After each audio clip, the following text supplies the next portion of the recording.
Hey guys, in this video, we will be focusing on some tips and tricks, and particularly a specific trick around how to play with the recent developments in generative AI capabilities. So let's get on to it. So I am also sharing my screen with you, and as you can recognize, this is ChatGPT. So the scenario is that today, when you have any question for ChatGPT, you go onto the ChatGPT interface just like I'm projecting right now, and you basically ask a question. For example, what is AI? Or or you could be, of course, doing this thing. You can be pasting question from some other list as well. Let it finish, and then yet you get the answer, right? So the thing is that I will let it finish first. So the issue with this approach is that, like, I won't say issue, but the limitation with this approach is that, let's say you have got a list of maybe tens or hundreds or even thousand questions. So what would happen? You will have to one by one copy paste those questions from that list, and then you will come back to this interface, and then you will have to be asking those questions one by one, and then you will get the answer, and then you will do whatever with that answer, and then you will probably paste that into that source file wherever you have that. And this is what I'm trying to address in this video. So I have a list of questions in this Excel file, and as you can see, it's opened in browser. So this is an Excel file which is available on Excel Online, or which is connected to a SharePoint site in the background as well. So what I'm going to do with this list is that I've got 10 questions basically for which I need answers. So what I've done basically, I have created a small automation using Microsoft Power Automate. So let me just show you that very quickly. I will not go into the technical details, but I will just show you for kind of evidence that this is run by Power Automate. So I've got a flow here, as you can see. This flow I'm talking about, the top one. If I click on that, I go to the edit button, and you will see a few steps added into this flow. So I'm, initially I'm triggering that flow, and then I'm, loading that list, and then within the main logic, I'm actually using that.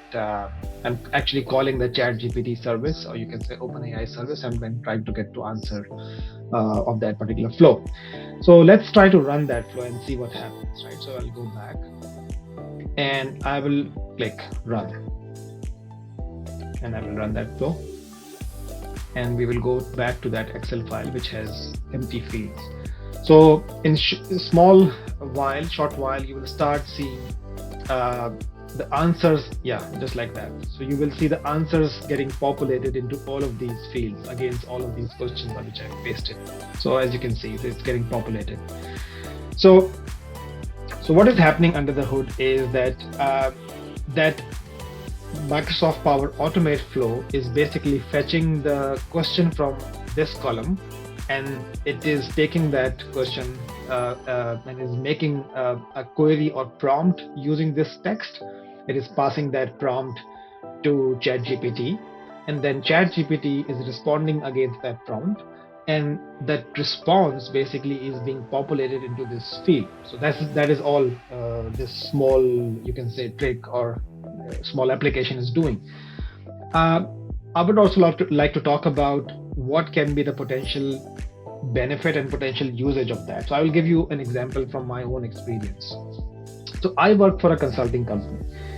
I am a Dynamics 365 consultant and a project manager, and we basically, of course, we do a lot of projects and support engagements with our customers, but we also, as you would imagine, just like any consulting company, we also get into the pre-sales process for many of the prospects who want to do business with us, right? So it is very common that we get a list of the wishes or requirements from the customers, and they want our feedback on whether those requirements can be fulfilled in Dynamics platform or not. And often it is like a big list of 200 requirements, 400 requirements, sometimes even more. And there has been situations where we had like competing priorities. Like, we had like 2 weeks to finish the activity, and we were like, we had to be responding to three RFPs, and we were not available. Like, consultants were not fully available. They were busy helping other customers, and this activity took a lot of toll on whoever was trying to prepare for the answer. So in those certain situations, I would say that, I mean, this tool is a perfect solution. That, I mean, right now this file is basically having only 10 questions, right? But it could be having 200, it could be having 400 or thousands, right? So you could just run that tool, and it will basically give you a base answer for all of those questions.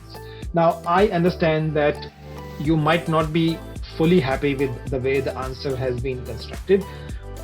There are multiple ways around that. There are multiple ways to make it objective and fitting your needs. For example, when I pasted the same question in ChatGPT interface, it gave me a long answer which had a lot of bullets. Actually, I did not paste. Sorry, I'm wrong. Let me just paste it now.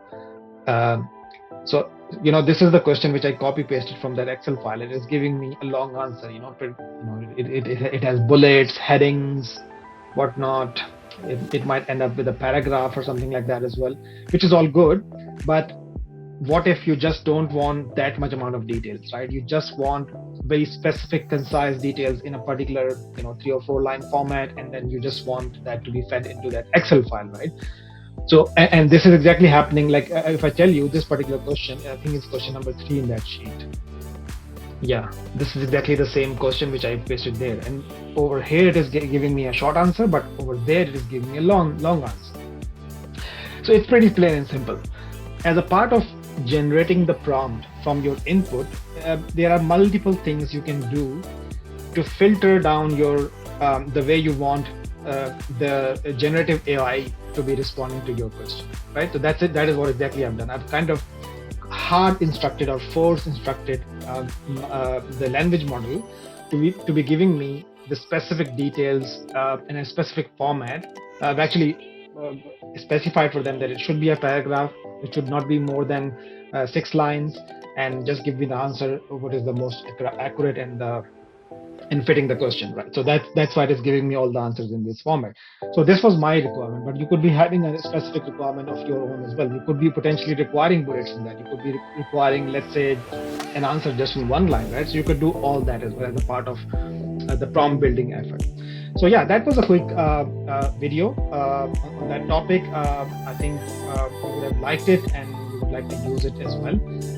I will be sharing some more tricks later in the future. Until then, bye bye.